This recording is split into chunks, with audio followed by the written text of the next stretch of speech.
She got a salary of 120,000. I told her, Mimi, I would never need such money. When You told her that?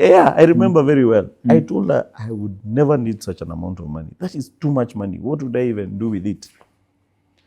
I told her, if I get 40,000 take home, me niko sawa for the rest of my life. Hey wadau mazee, nothing beats a story of someone who started from the bottom to the top, and it's a story that can be verified, and that's the story of Andrew Muthee Gitau. The day I'll get a job, I just want a single room in Zimmerman, and I'll be happy for the rest of my life. I have to challenge you to come out of Zimmerman. Because if you don't, then you won't demand more from me, and also you will not do more for me. It's as simple as that. You're going to reach a comfort level. A comfortable person, there is no progress. No. A comfortable person is actually a dead person. For me. Yeah? So you must keep upgrading your thinking. I like to see people who are this and then they became this and then they upgraded to this and they think, they just keep thinking, I can go to another level. And not generally for yourself. Generally to exploit the potential that you have been given as a human being. Kama wewe ni mtu ana appreciate intellect and life-changing ideas, this episode will speak directly to your heart. It is not what you do, it is how you do it. It is not what you do. Acha tutaingia kwa hiyo kwanza hiyo ushike sana. Nimeandika hapa. People think if I come up with a great business idea, I'm going to be very wealthy. It is a total lie. Yeah, it is a total lie. Yahoo had a search engine before Google. Yes. And they were bigger than Google. Yes. Why did Yahoo collapse? Andrew Muthee Gitau has a unique strategy on how to quit a well-paying job. You actually write your resignation letter way before you resign. Because resigning is one of the most scary things in life. And I'm sure you'll agree with me. Because you're used to this, every 30th there is something in the account. Now, you're going to a space where you don't work, you don't invoice, you don't get paid, that's it. Yeah, you are. In fact, the day I resigned, one guy called me and told me, you want to be poor. You want to be poor. Is that what you have decided? And great ideas on how to survive what comes after. $20 an hour times 130 is how much? Around 2,600 shillings an hour. 2,600 times 10 hours. Let's just take 10 hours to make it simple. It's 26,000 if somebody works for 10 hours. Now imagine somebody in Kenya earning 26,000 a day. In a month, that is 700,000, isn't it? I'm your host, Dr. Kingori, and here's another reason to stay subscribed to our channel. Kama hauja subscribe, this right here is another reason to hit subscribe and turn on the notifications bell. Wadau, quick word kabla show ianze. You've grown your business to the big leagues. You are an employer. You're creating opportunities for fellow countrymen. Congratulations are in order. And so is my responsibility to plug you into a platform that will make the day-to-day running of your manufacturing firm smoother. I'm here to tell you about the Odoo manufacturing app. For starters, Odoo is a platform that carries all the applications that a proper business needs in the modern world, clearing the path for business success by streamlining operations. Be it in HR, sales, accounting, invoicing, Odoo has it. And how is that? You see, you have a smartphone and it has apps. Like you have a music player, you have a notepad, you have the gallery. Now, the same way, Odoo has your business processes in form of an app. You name any business process, Odoo has an app for it. Now, if you're in manufacturing or you aspire to be, this message is for you. Odoo has a full suite of manufacturing resource planning tools inaitwa the Odoo MRP. The Odoo MRP enables you to manage your product life cycle by initiating ECOs, that is engineering change orders, highlighting any changes to your product's design or process through simple intuitive interface. The Odoo MRP gives you and your engineers a collaborative space to develop the bill of materials, Since all your Odoo apps are interconnected, you can link your Odoo MRP directly to your Odoo website and display products as made to order. This allows for cost-effective production based on direct demand, all while testing market fitness, especially for new products. The Odoo MRP can be used on multiple devices, including tablets, where different departments can collaborate on different operations simultaneously, saving you time, money, and energy. Now, this is just a highlight of the value the Odoo MRP offers and what it can do for your business. To better understand the application inside out, you can book a free meeting with an Odoo expert at a time and date of your choosing. Alafu remember, the first application you choose on Odoo is free for life, and that includes hosting and support, and it's very easy to get started. Use the link tumekuwekea kwa description ya hii video.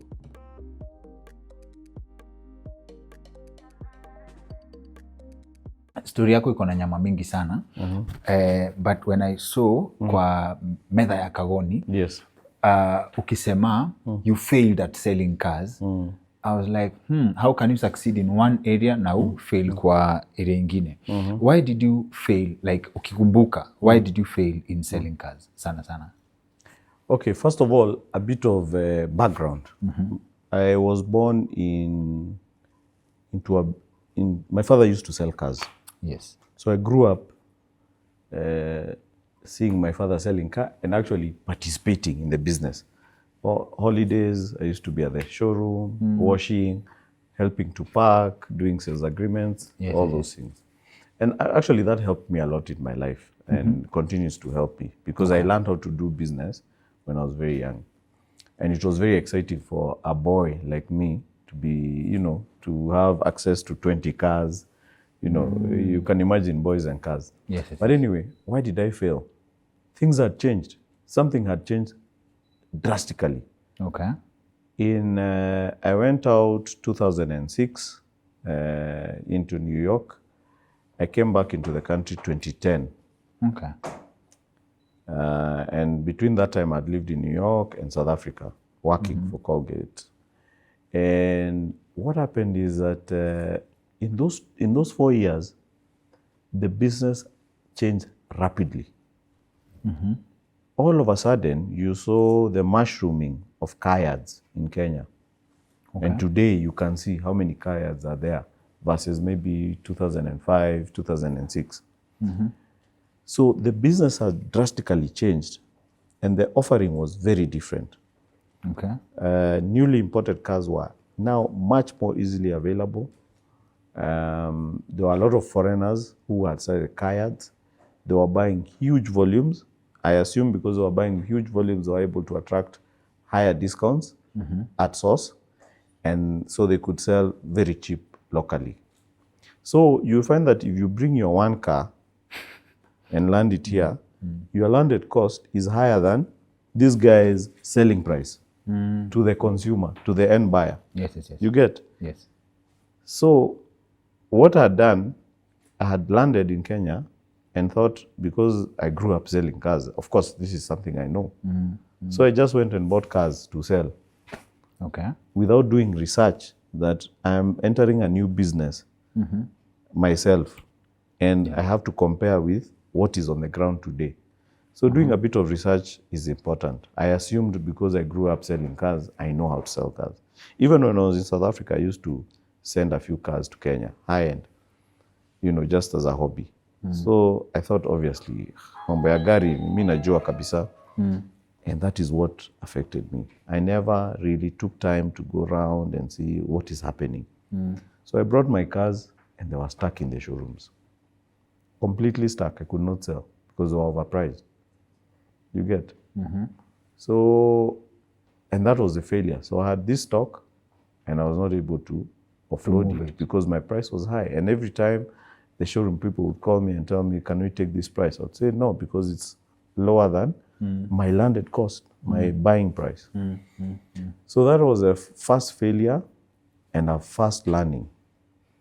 And if you come out of work and you start a business, and the first thing you do is fail, that shocks you. And it makes you very anxious because now you are thinking, actually, I should have not left. I should have stayed. Okay. To the point even I went to look for work I actually went back and looked for work and did a few gigs here and there, you know, like doing strategy for people just to put bread on the table at that time. But yes, that was my real failure. And it was good that I failed in that thing because it taught me what I had done wrong, and it helped me to avoid going forward those things that are not actually looking and understanding the real business. How is a business being done today by others? And then how can I do it myself? Unajua, in your journey, still I've watched different conversations. Yes. Na unajua kuji-express poa sana. One thing stands out. Unajitambua as a salesman. Yes, yes. So I'm like, so now the market does not recognize you being a superstar salesman. The market does not recognize the embodiment. But then I can sell. The factors that are at play are more important than your experience you're selling. Because mtu akikuja, when someone tells you, I can't sell this car, auko tempted hata ku-explore this side of you ati, wacha nijiuzie, I would. The factors are greater than the skill. Yeah. Of course, you know, selling is a factor of many things in itself. So even if you are the greatest salesman and other factors are affecting that sale, you generally will not be able to sell. For example, now we sell land. And I have many agents and many people want to get into the business, right? So somebody will tell me, hey, Andrew, I want to get into this business. Can I be sending you land that I find that you can buy and sell? I say, fine. But I know the exact problem that is going to come. Because somebody is going to go and find land, let's say in Kikuyu, an acre is supposed to be 5 million, but the guy is thinking, Andrew, I can sell to him at 8 million per acre and make 3 million difference. So you'll send me the land and then you'll put a markup of 3 million. I've been in the business for 13 years. I know how much land in Kikuyu sells per acre. It's just an example. So obviously I will not buy that land. And then he will show me another one, and then another one, and then another, and then he'll get frustrated.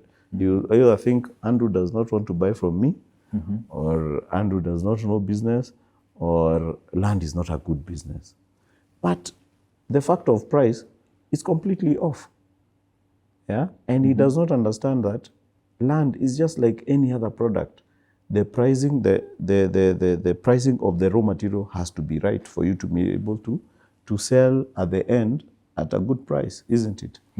So you find that you can be the greatest salesman, but sales is just sales. Sales is just value, isn't it? Giving somebody value and communicating that value properly to the person who has a need to buy. By the way, no, not any person. No. Not everyone is a customer. No, not every person is a customer.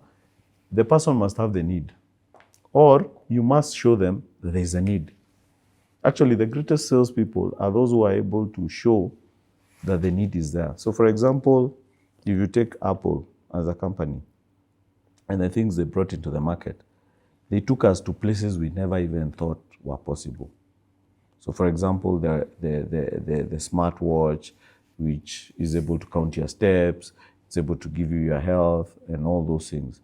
Now they're telling you, you actually have a need to take care of your health on a daily basis. So they have taken you, they have opened your eyes to this way of solving this problem of health on a daily basis. So it's actually not a need you think about every single day. Maybe you think of a checkup every year, isn't it? Once a year. But now they have told you, no. Actually, your health is so important. You need to check it every single day. And I'm giving you something to help you check it every single day, effortlessly. So the greatest people are the ones who are able to show you that you actually have a need that you didn't even realize you had. Okay. GPS, you know, yes, you don't need to ask anybody for direction. So I'm giving you an instrument, one of the greatest inventions of the world, isn't it? That you just put the pin and chip, unaenda, without asking anybody for direction. So for me, that is a great salesperson. He thinks about a need that is there that even people have not thought about. I think that is the highest level of sales. And business. But on the flip side, if if I know for sure you're not interested in buying land, I would not waste my time selling you land. Because convincing you, educating you takes so much more time than going to find that person who already knows and understands and actually wants the land. It's easier. It's called fattening the fat cow, isn't it? So if you want a cow to be fat, it's better to get an already almost fat, uongeze, than getting that one that is almost dying. Sasa ni first aid, uipatie maji, ulete vet, sijui nini. That takes longer, isn't it? So me trying to convince you that land is a good asset to buy, and you're telling me, no, I don't believe in buying land. Acha nikuache kwanza. Have I sold to everybody who needs land first? The one who already sees the value of land. If I have sold to all of them, then let's now come and talk to you. Okay. Because that education is very, very expensive. When I worked for Procter & Gamble, we launched diapers in this market. My friend, people used to use nappies, isn't it? Do you know nappies? Yes. Are you sure? Kwani, how young do you think I am? How old are you? I'm approaching the fourth floor right now. Okay. But fourth floor, did you wear nappies? Yes. Okay. Even our last born wore nappies. Okay, good. Yes. So now you know how nappies used to work. You wear, it's washed, it's hung, inakauka, unavaa. Recycling. Yes. Now you're telling somebody, you wear this paper. One off. Mtoto akimalizia, unatupa. That is wastage. People do not believe that you can transition from nappies to diapers. So I saw the strategy and I saw the education and the effort that it required to change that behavior. So if you don't have enough resources, it is very, very difficult to change a behavior. It is easier to just first deal with a population that accepts this is the way it is. And then later, maybe now if you have enough resources, start coming to Felix, can you buy now land? I want to teach you why land is important. But if I spend my time trying to educate you on how to buy land, and I'm just starting to sell. Hustle. Something happens. Yes. Procter & Gamble, you mentioned, up on your Colgate iko. Apana. Nilianza Procter 2.5 years, then I moved to Colgate. Those are two companies. Those are two different companies. Yes. Thank you. But American, both, yes. What happens between 2006 and 2010 in terms of how does your mindset change from jobless, you have a job, to now you want to quit and do stuff for yourself? Okay. What is the progress? What's going on in your mind, Apa? First of all, you get a job. Yes, okay? I have a job, yes. Do you have goals, like goals zako? Do you have goals that you want? Unajua, kama sisi, our mindset was deeply infiltrated now. We just need to buy a car and then we're good. Yeah. Then sasa ukishaingia unajua there is more to understanding money, how it works, how the system is, than just buying a car. Then it gets to a place where you have outgrown the car. Yes. You start looking at utility, the utility value of a car you're buying. So that's basically the evolution of someone like me in a nutshell. What does yours look like? So essentially, everybody goes through those steps. Let me give you an example. When I was employed, my salary was 35,000, my first job. My take home was 28 after taxes. So I got a house of 8,000 rent. Now actually back in a 20. Yeah. So of course you work year one, you start thinking, anyway, I need a bit more money. Now, one lady, my colleague, she left, but she was in marketing, not sales. She left and went to a different company. But she got a salary. She was earning like maybe 30 or whatever. She got a salary of 120,000. I told her, Mimi, I would never need such money. when You told her that? I remember very well. I told her I would never need such an amount of money. That is too much money. What would I even do with it? I told her, if I get 40,000 take home, me niko sawa for the rest of my life.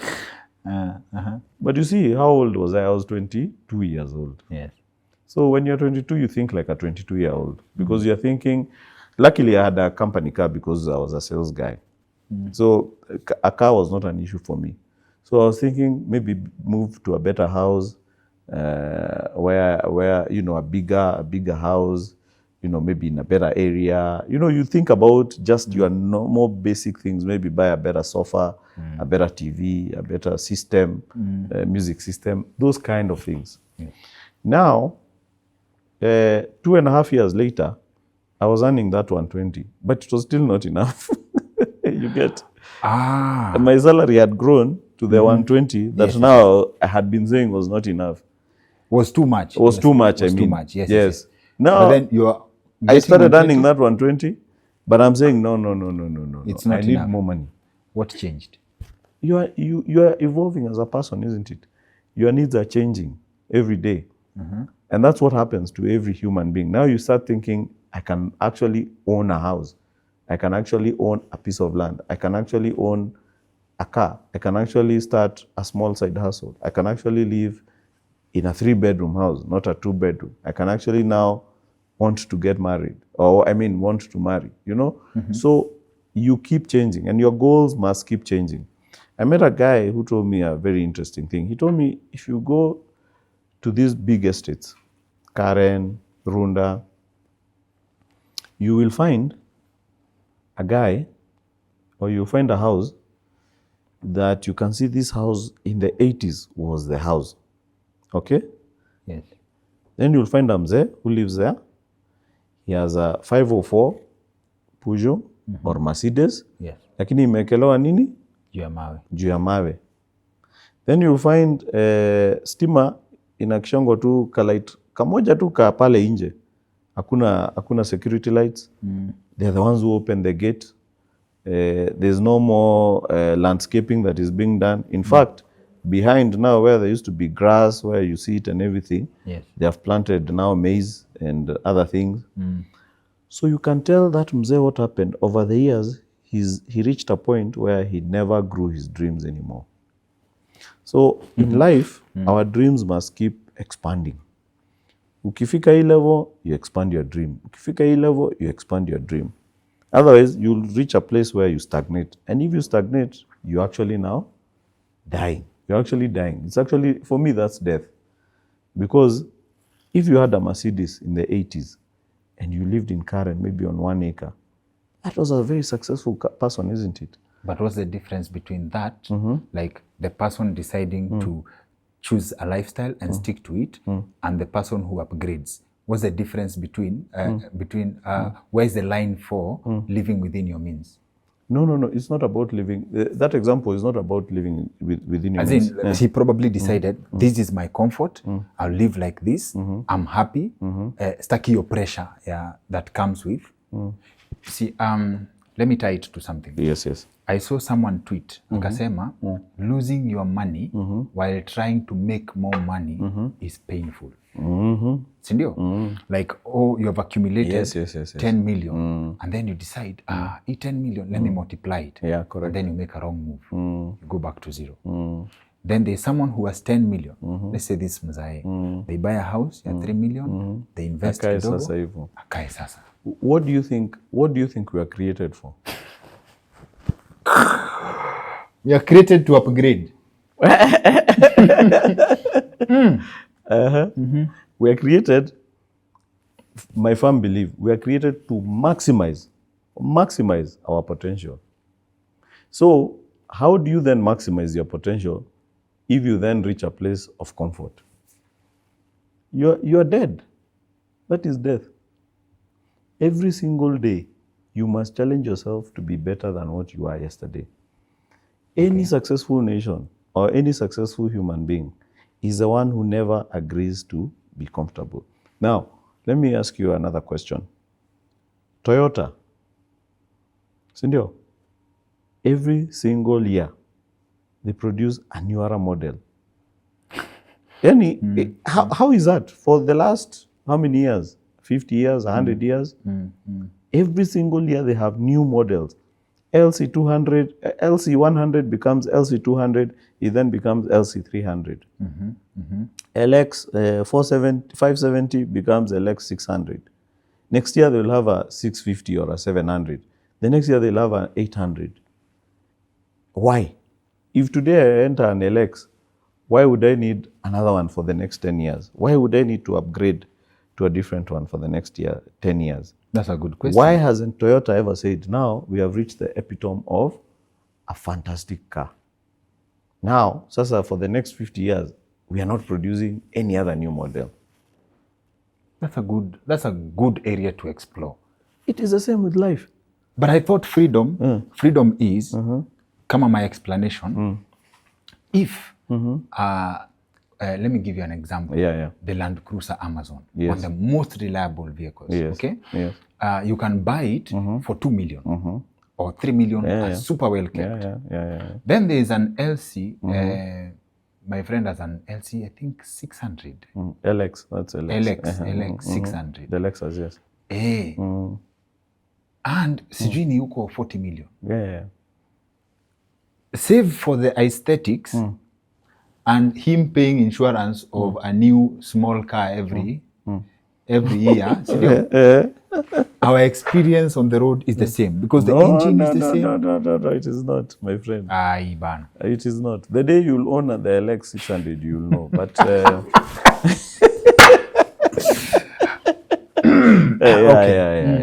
Actually, it's not about destination.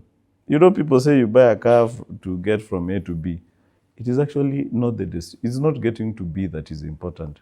It is how you get. It is the process of getting to B that is important. Same as life. It is not necessarily, you know, let me tell you, why do you think a lot of wealthy people are very unhappy?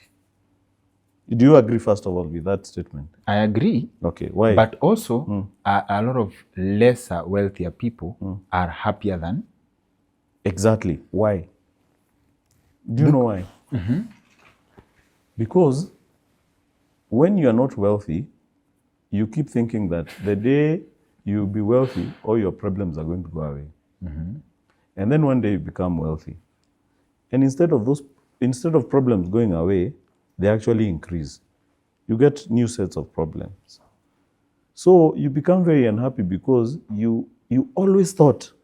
You see, today, if you get a problem, you think, if I just had the money, I would have solved that problem. Then one day you actually have the money and you're not able to solve many problems. And that's what makes very wealthy people unhappy. Or rather, wealthy people more unhappy than. They invested their expectations in money to solve their problems. Exactly. So, what was the point? If the day I buy the LX 600, I will know. Yes. And why wealthy people are unhappy. Yes. So the point is, you cannot look generally at life as trying to achieve, as trying to just get to a point of comfort. I don't believe that is why we were created. We were created for so many reasons. Today, if I look at your set, how many people have you employed? 7 to 10. You have 10 people, isn't it? You're feeding 10 families. Have you ever thought about that? So, this Dr. Kengori is not about you. You didn't create, you thought you were creating it so that you have an income, so that you're comfortable. No, you are just a channel to be used to get to feed 10 families. And so, the question you should be asking yourself is, how can I feed 20? And how are you going to feed 20? By expanding this program. And then when you reach 20, you think, now how can I get to 30? How can I get to 40? How can I, not just thinking about when will I ever buy an LX, and then the day I'll buy the LX, I'll never have to work again. That is so boring. That is not, it cannot be the reason for creation. And can you, are you ruling out happiness without upgrading? No. In terms of utility. Si ndio? Say for example, tumetokea pale kwa how you adjusted from this is too much to it's too little. Okay? Tarudi hapo. But now when you ukiangalia value ya utility, kama mimi I have a theory now. Kenya we buy cars the wrong way. There's, let's say a car goes for 1M in Japan. Right? The government slaps you with a tax on the 1M. Yes. That becomes, yes, 1. That 1.65. Okay? Then there's another tax on top of that. Yes. And they don't charge you the tax on the 1M. They charge you on the 1.65. Yeah. Understand? Yes. So ideally, a car that you buy for 2M, the actual value of that car should be 1M. Right? So now multiply that by the LX, LX 600. You buy it for 40 million. Yes. That's like, there's 20 million that you just threw away. Even more. No, you didn't. You paid taxes, which is building the nation. There's nothing wrong with that. You didn't throw it away. You actually built a school somewhere. If that tax was being used properly, you helped to build a road somewhere. You helped, do you know, in these, what are they called? Nordic countries. They're called Nordic. Akira Norway, Akira... So Scandinavian? Yeah, those ones, Scandinavian. Tax is over 40%. Pay is over 40% for anyone. But that tax gets you free health, free whatever, free this, free education. So tax is your contribution to society. It's not a bad thing. I agree. Yes. But that's like punishing people for making it. You know why? No. I've seen the Prado J250 going for 7.7 million in the US, right? And they pay taxes. In Kenya, it's 21 million. Yes. That's almost 3 times. How old is US? As a country? 400 years, let's say. 260. Yeah. How old is Kenya as a country? 60, maybe give it 50, between 50 and 60. It's how old, by the way, as a nation? 1963, it's 60 something, 62. So they are 200 years ahead of us. What's the population of US? 300 million. What's our population? 50. So we will punish the people who make it till the whole country adjusts. We are contributing to become a nation like US over time. So if you see someone driving an LX 600, they are in there because there is a school that has been built, should be built. Exactly. And a hospital, and medicine, and roads, and rail. And because they are employing more people and they have more opportunity to contribute to society, they should and they must. So yeah, I refuse to be rewired hapo kwa utility. But I'll go back to the drawing board. Umenirudisha kwa drawing board. I'll not enjoy my vintage car less because of you. I refuse. I refuse. I've actually inherited a very special Land Cruiser. Okay. Passed down to my friend from his dad. And to nice. Me. So nice. I'm like, it's a better deal than driving a 10 million, 20 million. I refuse to be rewired. Let me tell you, the day you'll buy the LX, you'll call me. It's my conversation of 40,000 versus 120,000. It's just that conversation. Through the Apple. The mindset changes for you because of how the needs, you adjust in terms of needs. This is the place for exposure. I'll ask this with an example. I met someone whom my involvement with in Embu would have changed the trajectory of my life. I would have probably settled down and become very comfortable. Now let's say 20K a month, okay? But then something happens, then I have to leave. I come to Nairobi. Yes. And the person who changes my mindset, for me, I also started with a 30K salary. Then my friend Captain Utoyo taught me a strategy. Yeah, short-term contracts, you deliver maximum value and ask for double after. And I'm like, kwanza the first negotiation. I'm exploiting. By the way, I felt that. Akaniambia, next contract, 70. Yes. I did that. And then 10 next contract, double. Niko like, tunaibia watu. You understand? Yes. And this is the same person mwenye. You understand? And now, sasa reality check hits me. someone asked me to help them look for a job Yes. in Embu. Nikamuza, what's your salary expectation? Akasema, as long as it's not less than 15K. I was like, wow. Exactly. That means that's what I could have signed up for. Exactly. But that does not mean someone who's there is unhappy. Yeah. That's what they've been exposed to. By the way, happiness and income, there's a place it reaches, they are not related anymore. More income does not necessarily make you happy. Just like I told you, there's a lot of times when more income actually makes you unhappy.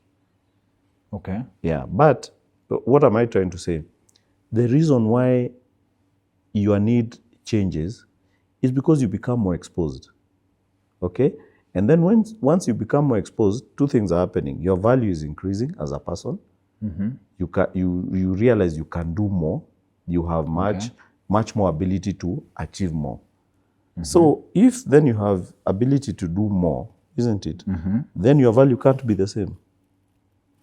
Okay. Yes, Let's take farming. If you can lima half an acre in a day, and you and the cost and the pay is 500 bob, and then because you lima and you're becoming stronger and stronger, now you can lima 1 acre in a day.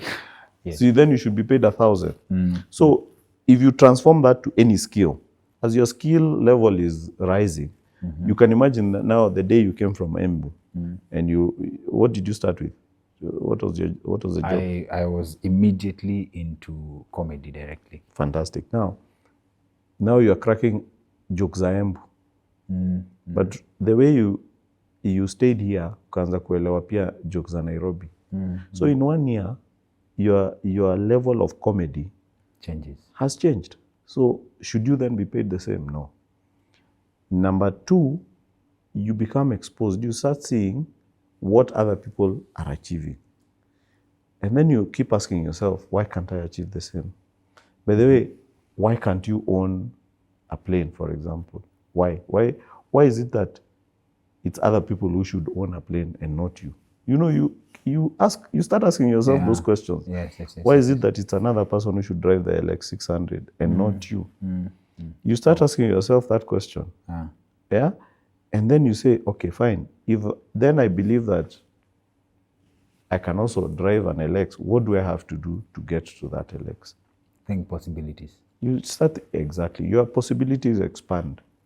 They start expanding. You start thinking different. You start thinking, okay, the things I thought were impossible are now possible.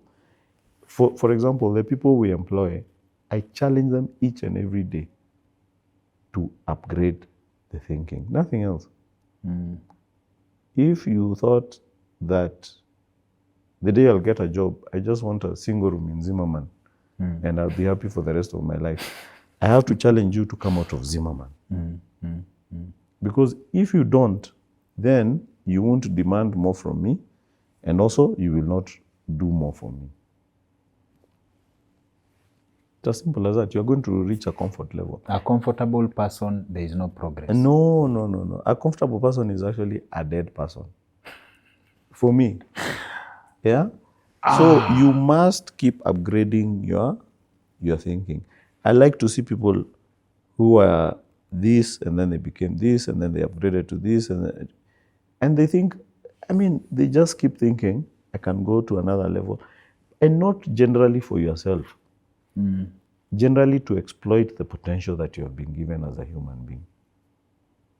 You must exploit, you must challenge yourself to go higher and higher. The worst thing is to settle. If you settle, you are dead. You must challenge yourself. If today you have 10 people in your team, how can I get to 20? How can I get to 30? How can I get to 50? When will I get to 1,000 people? Because that changes your thinking. It tells you that there's more you need to do. How is progress achieved in life? Go to China, you just see the kind of things they're able to do. Why? Because they never settle. But if they said, okay, now we can do a road comfortably, let's settle there. How would the world be? Okay. Yeah. Sawa. So 2 things. there's something you said that I really hope we can recapture for our audience. Okay. It's a policy idea that could really open up economy. Acha niandike hapa SGR ndio nisisahau na South Africa because that's the context. But before that, this is the same mindset tukimove. This umesummarize vizuri sana what happens between employer 1 and employer 2. Yes. Procter and Gamble na Colgate. So now, our friend, let me submit to you an idea a friend of ours gave. Naitwa Robert Mwangi, one of my favorite people. Okay. 2 episodes with him. Ndio anaweza angalia hapa kwa link. So Robert akasema, he worked as a cardiothoracic nurse in the US for 20 years, 25 actually. Then he came back. Akaenda kwa supermarket, akapata most of the products ziko made in elsewhere. Made in wapi. And then he was like, his analysis is our money flows outwards. We are employing people in different countries. Sisi tunabaki tu na pesa ya logistics or transport hapa na pale. And then he gave a very good strategy ya kusort mambo ya unemployment. So now wewe kama mtu amekuwa kwa those companies like say, let's look at Colgate for example.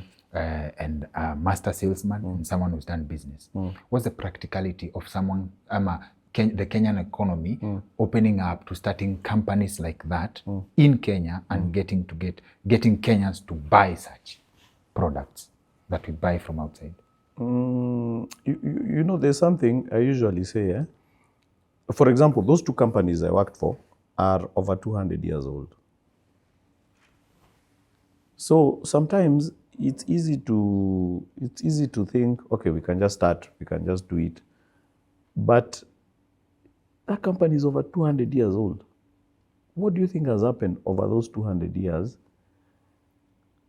They're not just there. They are thinking, they are strategizing, they have R&D, they have an advantage of time over you, isn't it?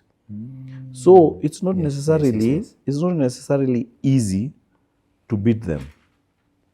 Okay? Government can support by putting, let's say, for example, import duties that are very high versus if you buy something that is locally made, it will be cheaper because import duty is high and blah, blah, blah, and all those things. But sometimes you think about what are the areas probably we can now compete in. This is now like a child competing with an adult. If you tell a child to kimbie and the child is probably 4 years old, they might not be able to run as fast as an adult. Yes. Okay? Good analysis, yes. Yeah. But sometimes there are things we could probably go into that can help us get there faster than them. Now, if I have worked for Colgate, then it is expected of me to transfer that skill to here, to this country. Yes. So the way I should run my business, which I'm running today, should reflect that learning, isn't it?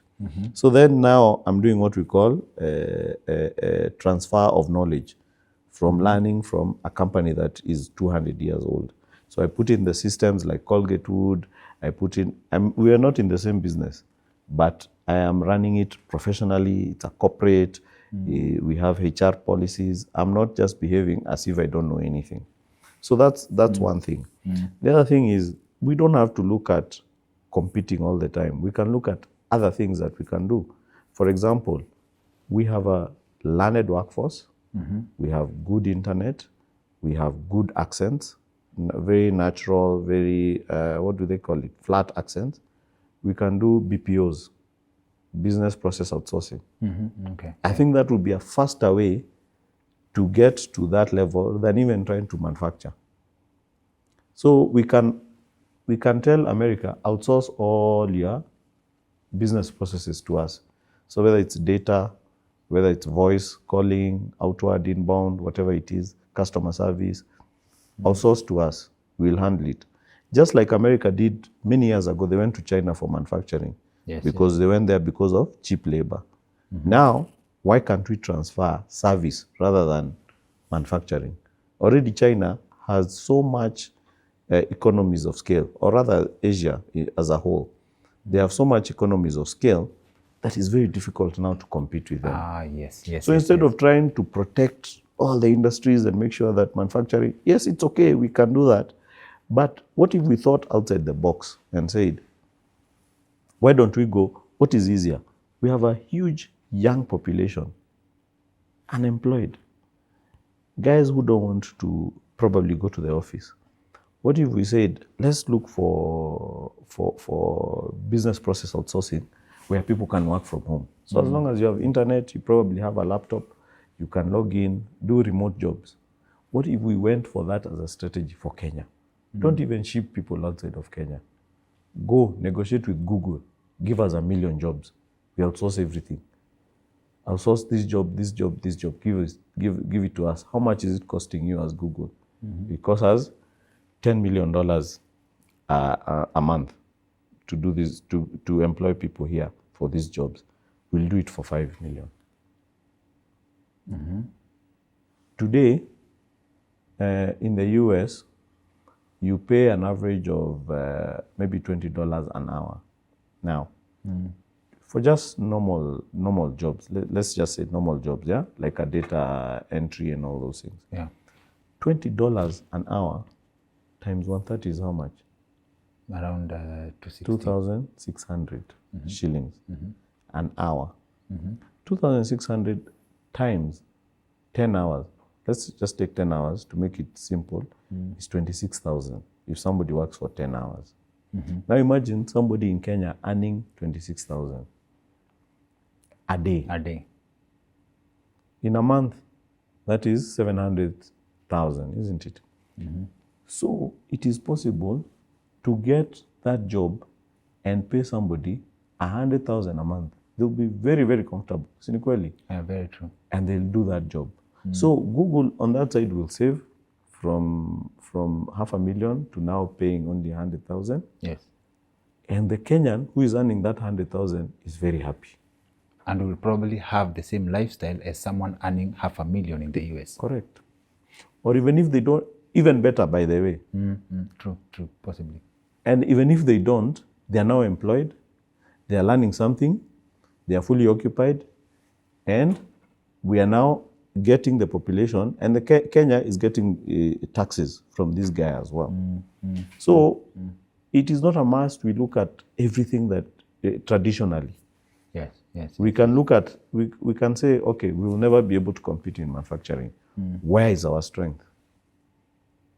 We have a population, we have good education, we have good accent, we have people who speak very good English, we have people who are hardworking. By the way, Kenyan labor, even out there, they are well known. Yeah. So if we take those 5 factors, where can we compete? Not manufacturing. Manufacturing, by the way, it's a traditional way of thinking. Is going to die labor-wise. Have you seen dark factories? Do you know what are dark factories? Run by robots, Ama? Yes, exactly. Yeah. And there are many now. I was watching one in China for cars, another one for phones. A factory that has no human being. You know why it's called dark factory? Because they don't need to switch on the lights. No, robots don't need to see. Yeah. So, a robots are manufacturing a full phone in 1 minute. 1 minute. 1 minute. A full phone is done, complete, finished. So think about now, extrapolate that in the next 10 years. What will happen? All factories are going to be run by robots. They don't need people. They don't need people. So our strength is not going to be having a factory worker. I don't believe in those things. It's not a factory worker that is going to help Kenya. No, I don't want a guy who is just pushing biscuits on a box, into a box. No. I want a guy who sits, he works on a computer. Yeah? He works on a computer and he's paid $10 an hour. Because that guy is going to pay big taxes into Kenya. He's going to be very happy because he's working from home. Yeah? All he needs is a computer and good internet, which we already have. We have very good internet in Kenya. And he feels he's productive. He feels he's actually doing something that is. Now, let me ask you, how many people have degrees in Kenya? Are you going to put them in a factory to push boxes? They can't. Even if they did it because they don't have a job, would they be happy? No. But if I'm doing data entry, at least I feel that's a bit more closer to the path to get to where I want to be, isn't it? Yes. And probably you'll earn more than the government can afford to pay. Exactly. If they employed you. Exactly. So I think we need to think outside the box a bit more and not just think of the old traditional ideas, because those things are going to die either way. Either way, yeah. We're going to have what we call super factories that are going to produce for the whole world. Colgate today is probably the whole world. Maybe they're in 6 factories maximum. So, and that might consolidate Colgate toothpaste for the whole world. Red Bull has 1 factory. Maybe now they have another one they're making another one in the US. But you can have a super factory that produces for the whole world. And then you go into just logistics. Hapo kwa the analysis ya competition, can't debate that. Okay. So 2 things. In conversations you've had on other platform, Meza Gathoni na Alex Chamwada's platform, you said that your business is inspired by the African boom. So the African boom, I was curious, but what is this African boom? And it spells identification of a market. Like it's like we are sensing something big is happening. So I would like us to discuss what that is. But there's also something very interesting about how you quit your job, like your resignation. Different people have different motivations, right? Like, Sawa, do you know where you're going? Are you so loaded that you have your kitu yote inaitwa capital? Like, what people talk about, oh, I have 100,000, what business can I have? Start with 100,000. Were you so loaded capital-wise that you knew, wacha niende pande? Did you have a business that, because the other advice people get before quitting their jobs ni, at start at side hustle, upate it has more money than what you're earning, so that then you can quit. What is your story? My story is very interesting. First, I grew up, as I told you, selling cars. So I grew up seeing my dad in business. He was a teacher, and then he quit and started a business. Okay? Yeah. But even when he was a teacher, he used to supply fruits to hotels. Then he started selling Elliott's. Did you find Elliott's? The bread. Yeah, the bread. He was a Elliott's distributor, side hustle zake. So he was a businessman. All my uncles, I could see from my dad's side, were business people. So I was very attracted to business. So I knew one day I'm going to quit and start a business. So when you have that in mind, every day for you is a thinking, you're always thinking at the back of your mind, what can I start? What can I do? And let me just tell you, even when I was working, I did so many side hustles. Today I count them, I laugh. And all of them failed. All. Some were non-starters. I tried to sell solar charging for the phone. I tried to sell Bibles in cassettes so that you put in your car and you listen. I sold Bibles in CDs. I sold, that book called Daily Bread. I tried to become a distributor for it. I put it in supermarkets.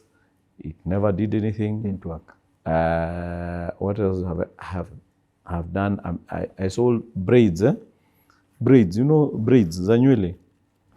Kuna mtu sahi anataka aanze braids. No. Yes, I'll also answer that. That is a very good point, by the way. Because I have another theory. It is not what you do. It is how you do it. It is not what you do. Acha tutaingia kwa how you do it. Kwanza hiyo ushike sana. Nimeandika hapa. People think if I come up with a great business idea, I'm going to be very wealthy. It is a total lie. Yeah, it is a total lie. Yahoo had a search engine before Google. Yes. And they were bigger than Google. Yes. Why did Yahoo collapse? Mimi niko na email ya Yahoo. Mpaka leo. Lakini siwezi kuambia the day I opened it, the last time I opened it. Yes. But my Gmail, I open every single day. Yes, true. So it is not what you do, it is how you do it. But anyway, let me go back to that The side conversation. hustles, yes. So I was always thinking and looking for opportunities. And I thought the greater the idea, the better it is. And those ideas, I ran them through. I tried them. All the time I was trying something. And they all ended up in failure. Remember, I'm coming from a background of business. Yes. So I have some basic knowledge of business.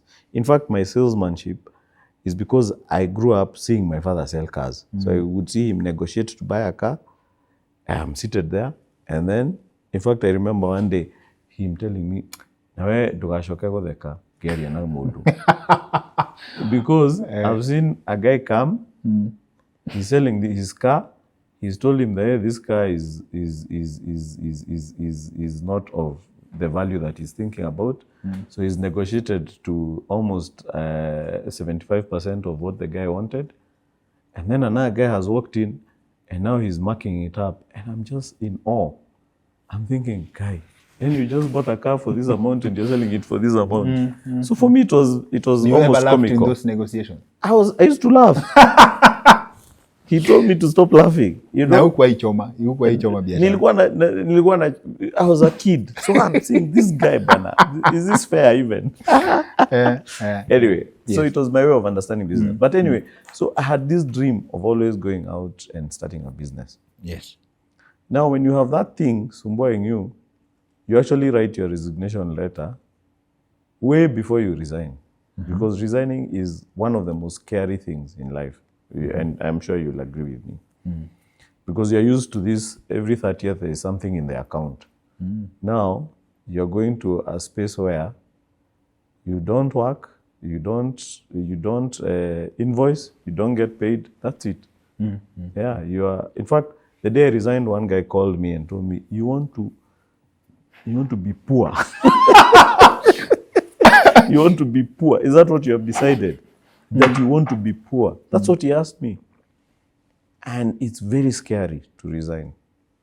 Very, very scary. So that journey took a long time.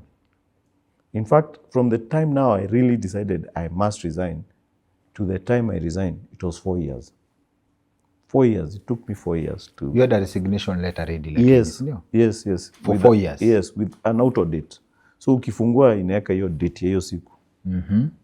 Ina update your date.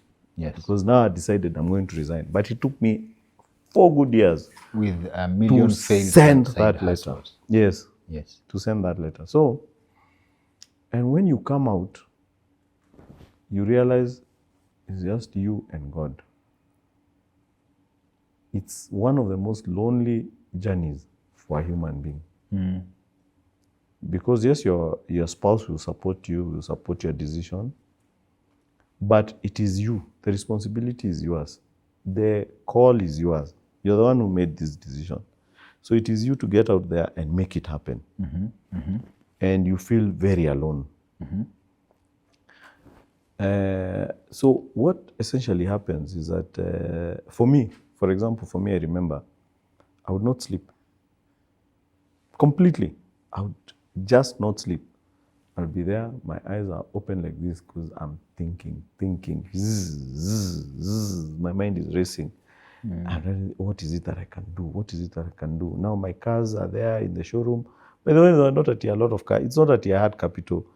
I just had kidogo capital.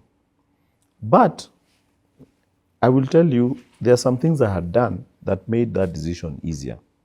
For example, buying a house. And we can talk about buying a house. My boss, at some point, had told me a very important thing. And my boss had become my friend and my mentor, basically. He told me a very, very, very, very, very important point in life. He told me, if you want to buy a house, don't buy the house you want to live in. Buy the house you can afford. Okay. So I asked him, what does that mean? He told me, where do you want to live? That time I'm earning, let's say, 200,000-300,000. I tell him, obviously I want to live in Runda. Runda was a top estate then. So he says, how much is a house in Runda? So we do the math, and the mortgage is obviously 10 times my salary, isn't it? Yes, definitely. So he tells me, if you go to people who live in Runda and you ask them, where did you start your journey? They will, 90%, or at least the ones who have done the process in a genuine way, to sawi mambo ya corruption and nini, they will tell you, my first house was in Umoja, then we stayed in Umoja, then we moved to South B, then from South B, we were able now to move to Runda. So he told me, what you do, look for the house that will fit the mortgage amount every month. So look for the house that you're going to be comfortable paying this amount of money, this mortgage amount. So I went, I started looking now, I'm married, I bought a house where I was paying 100,000, which I could afford. You could afford, yes. And then he told me, you don't have to live in the house that you buy. Because when we think about a house, we always think about living there. Although now it's changing. I'm seeing a lot of people buying houses for rent. But you can actually buy a house, rent it out, and continue living where you're living. And pay the mortgage, and pay the rent on this other side. Because what happens, two things happen. Your salary is increasing every year, isn't it? Slowly, or rather it's increasing slowly. So over years, the income goes higher, and you're able to pay your mortgage much faster than that 20 years or 30 years. But there are a lot of people don't take mortgages because they think 30 years is a long time. But 100,000 in 2006 versus 100,000 today is probably very little money compared those 2 years. You get my point? I get it, but then that means when you're taking this mortgage, there is no business here, sana, because we've answered that question with Dr. Washira, who used to work for the World Bank, and we did the math to my friend. Yeah. Yes. In Kenya, there is no way that you can get rent. Of course. Going above your mortgage. Yes, of course. So it only not in works. Many places. You must have the benefit of time and the consistent flow of income for you to umalize kulipa. You'll be very surprised. What usually happens, yes, when you get a mortgage, si umeanza kulipa, it's very painful. And you always think, 30 years, I can't do this. So always you start thinking, I need to get out of this thing. But do you know what it does to you? Every single cent you get, you focus on paying that mortgage. So instead of buying a bigger TV, unalipa mortgage. Instead of upgrading your car, unalipa mortgage. Instead of going for that holiday, unalipa mortgage. Instead of going out every weekend, unalipa mortgage. Ukipata bonus, end of the year, 200,000-300,000, unalipa mortgage. Na unaomba Mungu kampuni sijaribu kudownsize because all that would be swallowed now. Correct. So in fact, your faith increases. Unaomba Mungu kila siku. Yes. Because you're not... wewe umetwist. No, for real. Okay. Because now you're closer at a comfort to God level. Yes, you need this thing to come through. So the mortgage that you thought you're going to pay in 30 years, you suddenly pay it in 10 years. Okay. Even today, ukichukua loan, what usually happens if you are serious about paying it? All your behaviors change and you really focus on just paying that loan. Remember now your friends come to borrow money. Unaambia aje? Mimi niko na loan ingine hapa. Inanisukuma. Mimi niko na mortgage. Mimi niko na mjengo. So if today you are able to sit, Kengori, and count the amount of money that you waste in a year, you would not believe. You would not believe. One day, just take your M-Pesa statement. I've done that. Yeah. So now, umesema kitu. Nakumbuka mali tumetokea. Yes. Umesema loan. Okay? I'm convinced here, and we use a very flat figure. If you borrow from a bank, $1 million bob, okay? They will give you around 800K processing fee. So first of all, the only people who benefit from borrowing, this is my submission, are the people who have the benefit of that cash flow, especially in employment. And I think that's why they enjoy employment. Because you get $1 million, Bob, the net amount you get is 800 and something. They will charge you interest. Let's say you are lucky to get 14%. This 14% will be on 1 million. Yes. Not on? On the 800. Yeah. Yes. So if you were to invest, first of all, you're starting from negative and you will never beat that. And I think now I understand why business banks don't lend people money to start a business because it's a zero-sum game. Yes. Makes sense. So can we agree basi, for you to benefit from a mortgage, for you to benefit from a loan, lazima ushikilie hiyo, it brings you closer to God. For you to get the benefit of time, to be in employment mpaka umalize. No, that is true. To be in employment until you finish, although you can do side hustles, which your profit. Side hustles zako zote. Yeah. But that is not the marking scheme. Okay. Kuna mtu anaweza fanya side hustle na akuwe successful. I agree. A cameraman umeemploy, saa zile ako free, anaweza enda afanye wedding, apate 30K. Yes. Isn't it? That's a side hustle. So you open your mind to the possible ways unaweza pata extra. And that's all you think Don't about. settle. Yes, that's all you think about because there's a monster here that you want to slay, isn't it? Sawa. So when you have a project, and it is important to always have a project. It is those people who always have projects and are consistent that become successful. That's an interesting thing. Always have a project. Yes, always have something you are paying. This is different from the mindset of accumulation. Like mimi nataka nikuwe na 20 million in cash. Hiyo ni uongo. Yeah, ni ya nini? Ni ya nini unataka? Unataka ya nini bedhe? Lazima uko unafanya kitu. Lazima uko unafanya kitu. Hiyo kitu inakusaidia kufocus na inaelekesha pesa zako zote huko. Wow, that's an interesting way to put it. Yes. Sawa. So this helps you by virtue of the fact that you had bought a house. Yes, now I bought a house. It's in South B. I'm not supposed to be living in South B. I'm not supposed, unajua corporate pia iko na mambo yake. Yeah, nilisikia blue zone. Si uka West, nini uka Lavi. Yes. So, mimi nimenunua South B because that's where I can afford. But hiyo ndio kitu ilisaidia ku resign because I had finished paying for that house. So I knew nitachukua hii rent niende nikaishi Hurlingham. Nitakuwa tu naongeza pesa kidogo because yes. Obviously nimetoka South Africa naishi mini expatriate siwezi rudi South B. Yes. So I proposed to my wife. I told her, by the way, when we go back to Kenya, sasa tunaongea mambo ya ku resign na nini. Obviously hatuwezi kwenda kwa South B. She asked me why. That is our house. Again, another important factor, getting the right partner. So me, I'm worried that she would not want to live in South B. She wants to live in You are worried, Hurlingham. you're thinking for her. Yes. She's telling me, we are going to live in our house. Do you know the weight that took off my shoulders? Because now all I need is to have money to pay service charge. Service charge was 3,500. Nikaambia Mungu, surely 3,500 per month hawezi ninyima.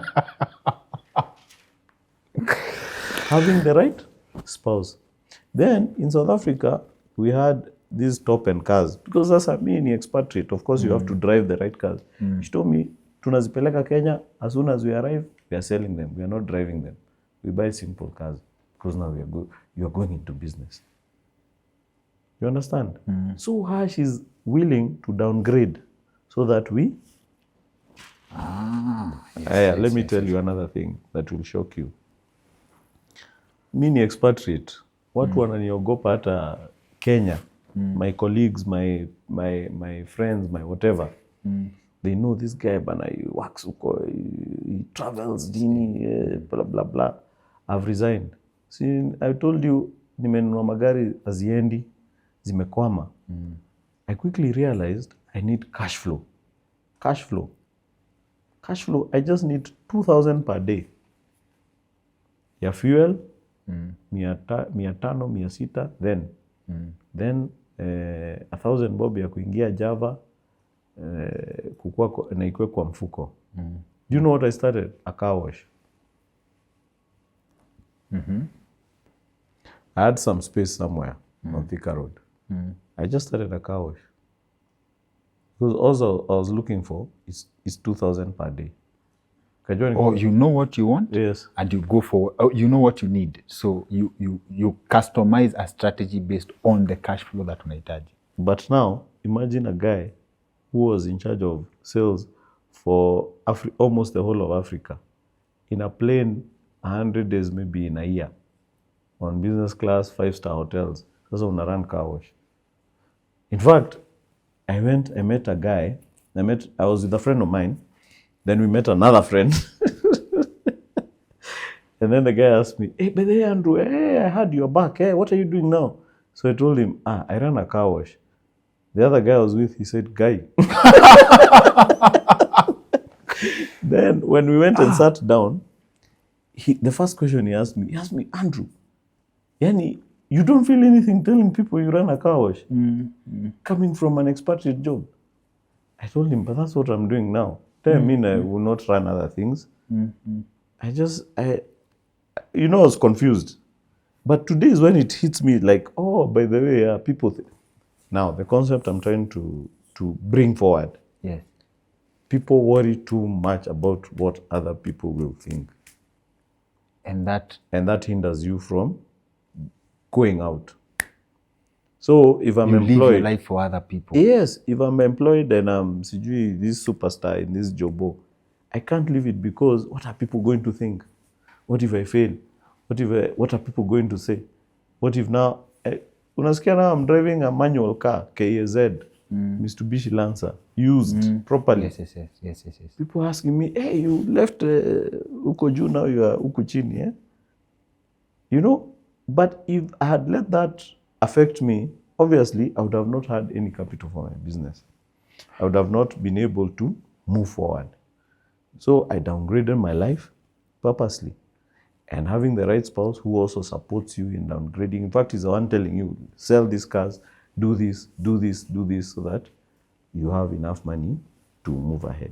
Do you know what you're going to do when you're quitting? As in, these sacrifices, are they towards something, or you're just tired of work? No, I wanted to go into business. You want to go into business? I don't know which business. Now you have failed in several side hustles. Yes. But now I want to go full-time in business. So I start with the car business.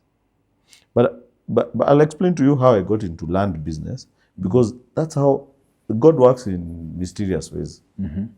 I had lost money as an expatriate trying to buy land in Kenya. So I had a dream one day that I'm going to start selling land and I'll be giving people titles, because it used to beat me that you can buy land, you pay for it, you finish paying, you even build your house, you live there for 20 years, and you never have your title. That thing used to disturb me to no end. Okay? So I used to dream. Those days too, I'm in Colgate, I'm in New York. I used to dream, Yani, how can you buy land and then you don't have a title? So my research showed me that people sell land that they don't own, generally. And that's why titles never come. So you have never paid the person you bought the land from. So obviously he can't transfer the land to you. So obviously you can also not transfer to the people who have bought from you. So to say one day I'll sell land and I'll give people titles until people will say, is the title ni fake? They are not real. How? Anyway, so now, but I've forgotten. When I resigned, I had forgotten this dream. Completely. So you just know you're going to business, but you don't know which business. I don't know. So I start with cars. I fail. Then every day I'm racking my head. Then I do the car wash. I'm getting my 2,000. So at least now I'm not broke. I'm not dead broke. You know, I have money in the pocket, but there's nothing else I can do apart from drive to the car wash. Yes, and I have a house. And my wife is working, luckily. So she was sorting now the food in the house and everything. So now, I happened to be told some land was being sold. I had just sold one of the cars. So I decided, hey, let me go and buy land. I used to love land. I had tried to buy land a lot.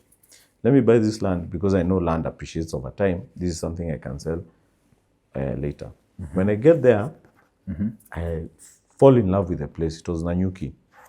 So I tell the seller, actually, I want to bring my friends. to buy. Then the guy offers me a commission. He tells me, for every 5 acres you sell, I'll give you 1 acre for free. Now remember, my car business is failing, or rather has already failed. Car wash, I'm not making enough money. So I'm racking my brain. What can I sell? What can I do? What can I do? What can I do? I sent emails to everybody I knew. I sold 25 acres out of those emails. That is how my land business came. 25 acres. Yes. But you had good contacts. I was an expatriate, so I had good friends and good people and everything. Yeah. So now when I sold 25 acres, I went to the guy. I told him, I want to start this business. He told me, yeah, there's no problem. I'll introduce you to somebody who is selling some land. You buy, you kata, you sell. That's how I started. Then, now, I didn't even register a company or anything. I just bought in my name, my personal name.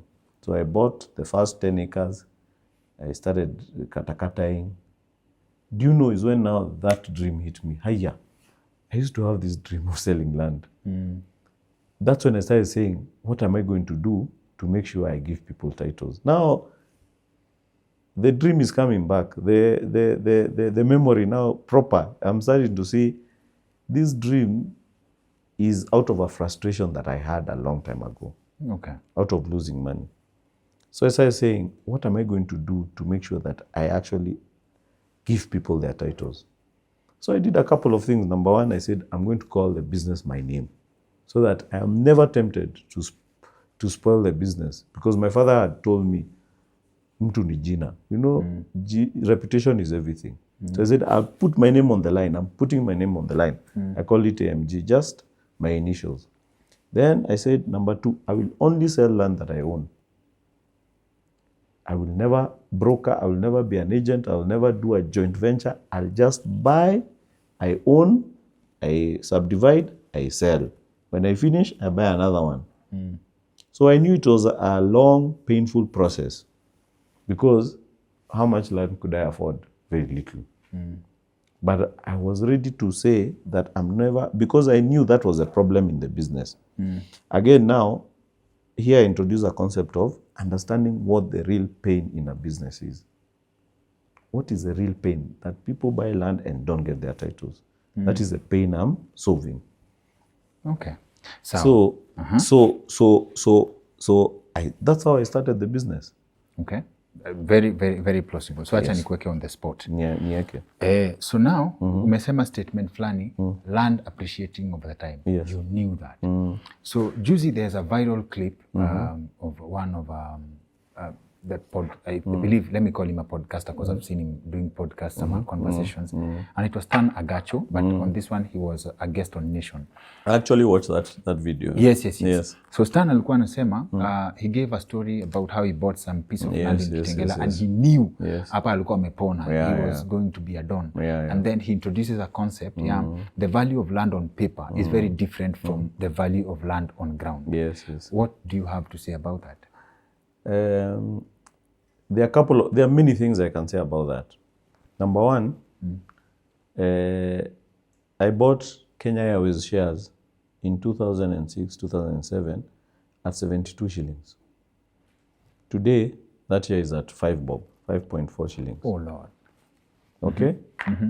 When I bought those shares, I knew that in the year 2025, I'll obviously sell for 900 shillings or 1,000 shillings or whatever. Yes. So business dynamics, business risk is there in everything. Number one. If you get, for example, today, if you're driving in your car and you get an accident, you cannot then say all cars are bad, roads are bad, things are bad. You should never drive. I think that is that for me is not the right thing. Because if he says that he actually was even trying to recover the money he had paid, which is true, and he never even got it, and somebody else will tell him, I also bought land for 1 million and I sold it in 5 years for 200 million. Because it has happened. isn't it? So you cannot take one example and then now decide that that is the rule for everything in life. That land generally is bad. Understood. I lost money trying to buy land. But today, that is a business I do. If I had said, land is bad because you're going to be conned, would I have started this business? Okay. So when you have an experience, it does not become your story. Today, if you have an accident, it's just an accident you have had. It's just an event. The event is over as soon as it happens, isn't it? You cannot not become base your whole life on the misfortune. Exactly. That is my point. You get my point? Number one. Number two, there are many factors that affect everything. Maybe he bought overpriced land. Maybe he bought in a bad area. Maybe he bought from a con man. Maybe the time he was selling, the area had not appreciated. Maybe he didn't wait long enough. Even today, I cannot sell my share of KQ because I still believe there's one day that will come, that the 72 will come, and then it will go to 200, it will go to 300, and then I'll sell. Okay. Isn't it?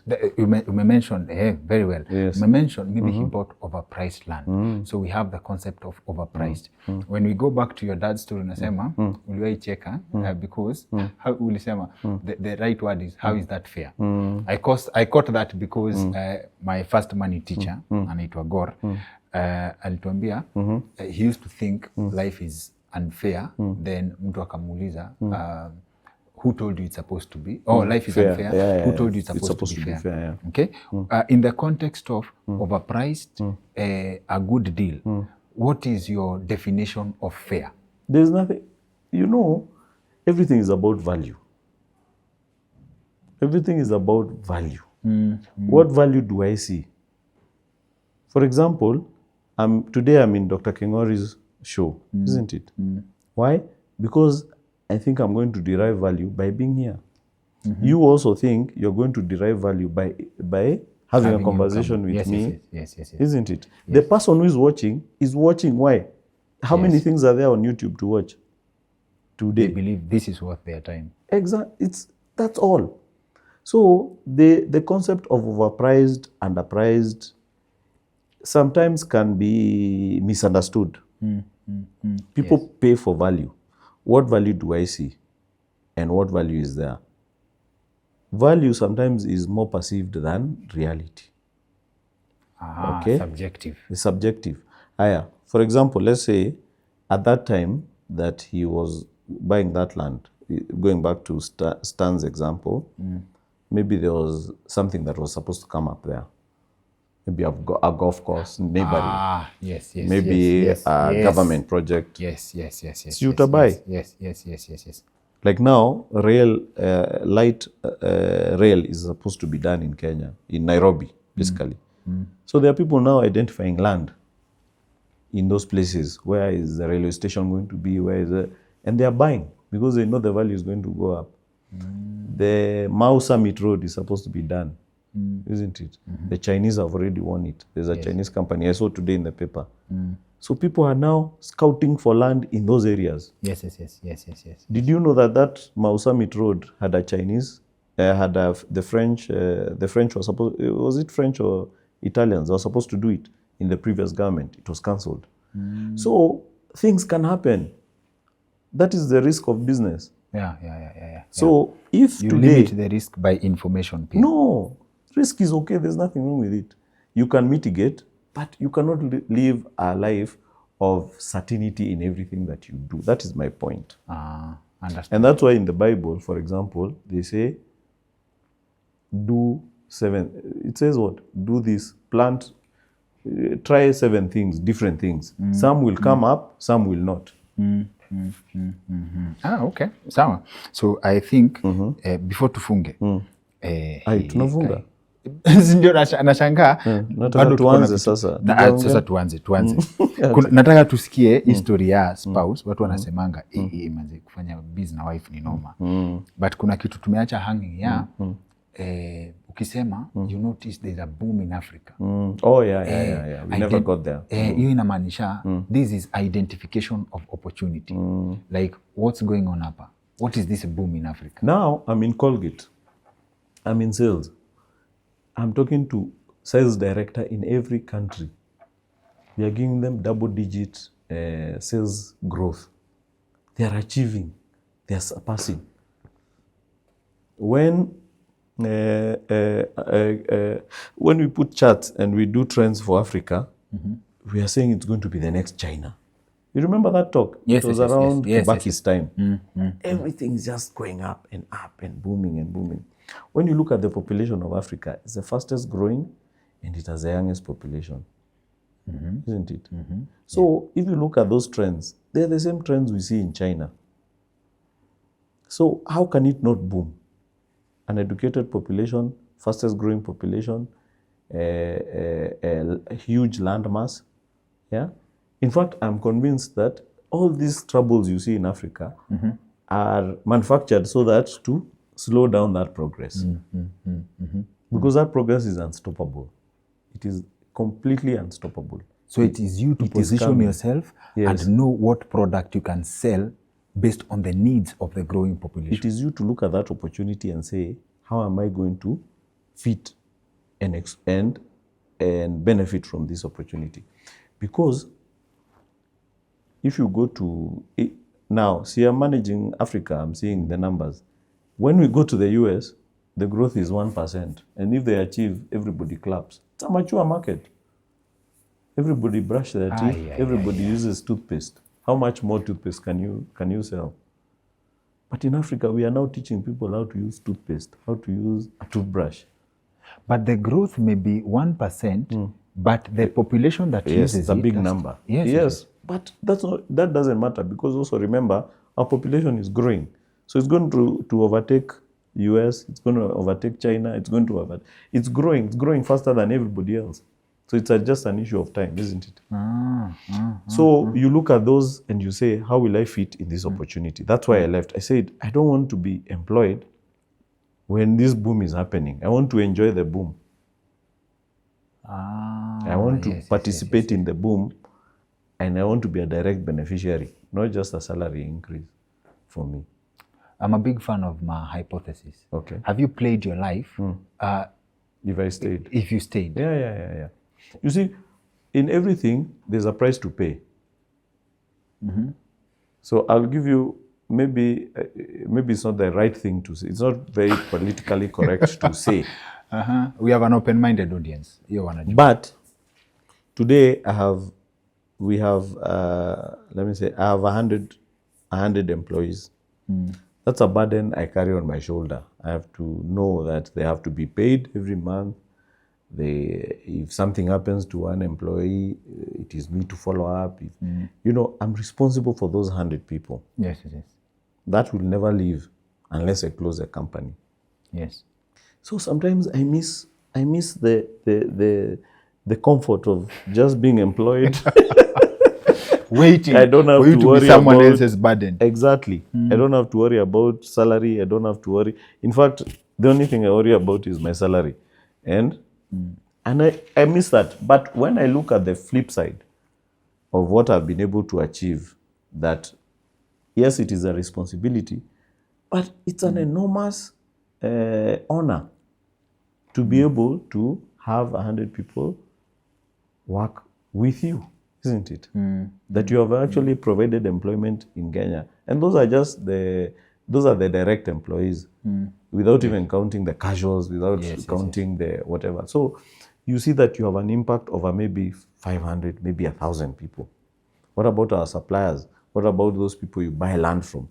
By the way, you pay somebody, and then he calls you after 1 year. He tells you, come and see what I did with the money that you gave me. Then you go and see he's built a house, or he bought some land nearer to his home, or, that joy. Yes. Way surpasses that comfort that I would have enjoyed being an expatriate, going on business class and blah, blah, blah, blah, all those things. So everything has a pros and cons. All you need to look at is, are the cons less than the pros? In terms of weight, in terms of number. You can have 1 pro and 10 cons, but this 1 pro is so big, is bigger than all these 10 cons. So you stick on this side. You stick on whatever you are doing. Ah, okay. Yeah. Ah, very interesting. So now you work with your wife. Yes. Hey, that's a very you're politically incorrect. We work together. Yes. Oh, you work together. Yeah. How do you achieve that? First of all, hata turudi kwa getting the right person. Yes. What was that for you? You know, people tell me I'm very simple. And sometimes when you're simple, the things you say don't appear real. People want a bit more complicated, complex. Do you know what I did? Me, when I was dating, I wrote a list of the qualities I want in a wife. Then I started praying over it. Then I told my friend, I told actually my best man to also pray. The person now who became my best man. Yes, I told him to also pray. So his wife actually committed to praying for me every single day over that list. And I can tell you, out of the 10, I just wrote 10 things. Out of the 10, I got 12. I even got two bonus. 2 extra. 2 extra. And me, I believe in those kind of things. I believe that if today I dream that I start trusting God in something, it's going to happen. I believe that too. Yes. Sasa, for in the context of marriage, okay, how does God answer this prayer? Because very weirdly. Because ukisema you prayed for the 10 things, ni rahisi sana ukutane na kitu sema hii ni 8. God is talking, let me work on. How do you know this is God talking in this context? Si alinipatia huyo kana 12, hata ameniongezea. Hakuja na poster ameandikwa ati ni huyu. By the way, let me tell you the funniest thing. I met my wife at work. She used to work for PwC. I used to work for Colgate. They came to auditors. You know, auditors come. Yes. That's how I met my wife. She actually came to work. I didn't go out looking. And then, but I'm not saying I had not suffered. I had suffered a lot trying to date and trying to look for someone. Yes. But when she came, I saw her. I sent for her to come to my office to audit me. Kumbe even her, she had noticed me. Okay. I talked to her for 15 minutes and I knew this is the person I'll marry. Just 15 minutes. Maybe even less. Oh, my brother has this thing at when you meet the person, you will know. So that thing is me, actually I knew. true. Yeah. 100%. I'm like your brother. Is he married? Yes. His wedding was in May, actually. Fantastic. Yeah, you just know. Because I also believe that God will answer that prayer. I think that is more important than saying you will know. I think believing that you will know plays a big role in actually knowing. Okay. Because if you think you will not know, for sure you will keep doubting. One thing nitakwambia, thank you for that submission. You've given us such good vibes for this conversation. So before we, like, for the sake of our audience, you tell them about your company. You tell them about your company. There's an idea you mentioned, na ilinibamba sana. And I'll paraphrase it. That it's actually possible to work in Nairobi and you live in Nakuru. Yes. Very comfortably. Yes. Break it down for us and then you tell us about your company. Now, you know this affordable housing. For me, I was praying. I was saying, I wish the government took the tax. Fine, me I pay that tax and I pay for the whole company, the 2.5 whatever it is. That's not the biggest issue, but I wish they did infrastructure with that, real infrastructure with that tax, rather than building houses. Why? Because there's a limit to the number of houses you can build, even in terms of just achieving, being able to do those things continuously. And it's not a bad thing. I'm not fighting the government. It's okay. They are doing the right thing. This is an opinion. They are doing what they know is best. Yes. But let's assume you take the SGR There's a station at Emali. And then assume the SGR came direct to city center, to Nairobi. Do you know then that it's possible to live in Emali and take the train every single day? Because it will just take you 1 hour to get to Nairobi. Meanwhile, the guy who lives in South B and does not use the expressway to get to town is probably taking 1.5 hours.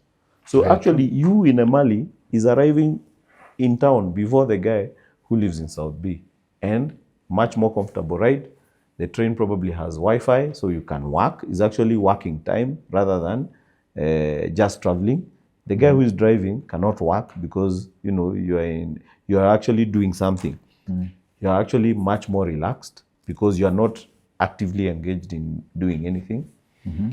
And that's what happens in many smart cities. And you have a better quality of life. You have a better. So instead of buying the house in South B for 20 million, you actually buy 10 acres for 4 million shillings, and you build your house for 16 million. The same 20 million. Your kids play outside they have a big compound. You probably plant your own vegetables. You don't need to buy from anyone. You breathe fresh air because you're not in the city center or near the town. You have no traffic jam. Can you imagine if your life has no traffic jam? Yeah? Yeah. So, and even the kids can even come to Nairobi for school because they get on the same train. Yes. And you open up the economy to all those areas. You've opened up the economy. So a Chandarana can go and open a branch there very easily because now there are people who are living there. There's a Java there. A Java will open. A good school will come. That's how you develop a country, I believe. That idea impressed me. Yes. Si tumesema tu ni idea. Hatujasema ya mtu ni mbaya. Tumesema tu idea. Yes. That is, na now that tumesema kununua 10 acres Emali, that is your area of business. It is my area. For the good vibes. Yes. Kwa zile value ulikuwa unasema, I know on this platform I've represented a different land company, but sasa you can talk about yours. Okay. Ambia watu about your company. Okay. Very simply, my company is known as AMG Realtors Limited. We're in the business of buying, and then selling land. Okay? It's very important to emphasize on the buying. Because a lot of companies sell land that they don't own. They sell land that they're in the process of buying. We make sure we buy the land first, that it actually transfers into our name, AMG Realtors Limited, before we sell it. Before we sell, we subdivide, and only then do we start selling. We've been in business for 13 years this year, thank God, through the grace of God, obviously. We sell about 80% to diaspora. Again, because I lost money when I was in diaspora, it was very easy for the diaspora to connect with me when I gave my story. We are based along Thika Road. We have our own office. We are redoing it, but we own our own office, and we own all the land that we sell. Okay. We have about 100. Well, not about. We have 100 employees, and then others who casuals and all this. Yeah, but 100 in the office. We have 4 branches. Our headquarters is in Nairobi. We're in Nanyuki, Nakuru, Malindi, and also we have an office in Dallas, Texas, where we also sell land. We are the first Kenyan company to sell land outside of Kenya. I think maybe you saw that video with Jeff Koinange. It was me with Jeff selling land in Texas. We are grateful because we've been able to sell all this land, buy and sell, without any scandals. We have delivered. We are the only company that guarantees a title in 60 days, written in the sales agreement, guaranteed. Because that is the reason I got into this business, to solve that problem of title deed. Okay. People buy land, you die, you leave your kids waiting for the title. That is a problem I wanted to solve. Okay. What else can I say about my company? You've represented well. Yeah, we have land in several places. Juja, very, very popular. We do gated communities. So what we do is we buy, like, let's say 10 acres, we fence it, we put a majestic gate, we put street lighting, we do the roads, we do the subdivision, and then we sell. So it's ready for you to come and build your home. Okay. We don't build homes, we don't sell homes, we do land. We love land. Okay. It's a business we understand. Okay. We're in Juja, we're in Malindi, we're in Diani, we're in Nanyuki, we're in Naivasha, we're in Longonot, we are in Texas, we are, I think those are the places we're in. Okay. Abadeas. So. Nimesha Sema, I've been on the platform for the past 1 year. We've been associated with a different land company. But sasa for the good vibes, in extension for the good vibes, our producer Wiki make sure if you are interested to link up na Andrew and the team ya AMG Realtors, Wiki amekuwekea number on how to get in touch with their team. Otherwise, asante sana. Asante, Bwana Kengori, for having me. Karibu. It's an absolute pleasure. Thank you. And I hope you'll invite me again. Karibu tena. Kwanza wadau mseme, kama kuna swali tumesahau kuuliza, or an idea that you feel Andrew is best placed to describe, ama kuna kitu tumeacha incomplete, tuambie hapa kwa comment section. We are happy to set it up. Yes, definitely. Asante. Thank you. Be blessed. You too. Bye.